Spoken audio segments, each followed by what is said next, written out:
The colors of the Blue Ridge and Piedmont on the book cover and on road guide maps like this one come from this map of Georgia's terranes. So when geologists talk about terranes spelled with an N-E, they're talking about areas that have different geologic history. So when you step across this boundary, you find different geologic histories for the two terranes. And the way that can be explained is that these were pieces scattered across an ancient ocean. So if you imagine if you were going from Australia to China, you'd pass Indonesia, New Guinea, the Philippines, Taiwan, Japan off to your right.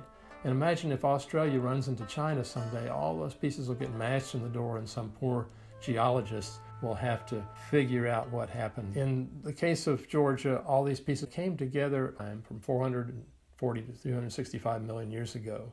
In video 3, I mentioned the gold in Georgia. A lot of it comes along what we call the Dahlonega Gold Belt. Some of it's also in this green strip called the Carolina Superterrane. And this has to do with the fact that both of these had histories of certain kinds of volcanic rocks that gold deposits are associated with. Where I showed you continents moving around, that's pretty much settled science, but geologists are still kicking around the positions of terranes. And this is Bob Hatcher's model that a lot of people follow, but not everybody. So I'm going to jump back to 460 million years ago, and that Carolina Superterrane in green is actually way on the other side of the ocean. You'll see that Atlanta is sitting off of Cape Hatteras in this model, and I'll show you the reason why in a minute. The first thing that happens is the chain of volcanic islands, the Dahlonega Gold Belt terrane, comes crashing ashore. It builds up a big chain of mountains that shed sediments off to the west, and so we find these sediments. They make up some of the sandstone ridges of the Valley and Ridge in northwest Georgia. When Atlanta's terrane, that's called the Tougaloo terrane, crashes ashore farther north in this model, it also sheds sand and gravel and so on off to the west.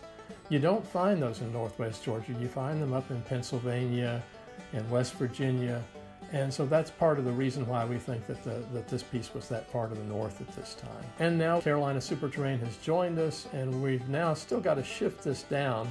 So you can think about the San Andreas Fault in California. It's one of several faults that are moving, like Los Angeles will someday be north of San Francisco. All the people are going to have to move because the Southern Californians don't want to be Northern Californians, and vice versa, about 50 million years from now. So we had a similar shift that moved all these pieces down the coast along a number of faults. And that brought Atlanta near its present position, but we're still sitting pretty far out. So the last thing that happens is that Africa crashes in, and it brings all this together, and now we're to our present configuration.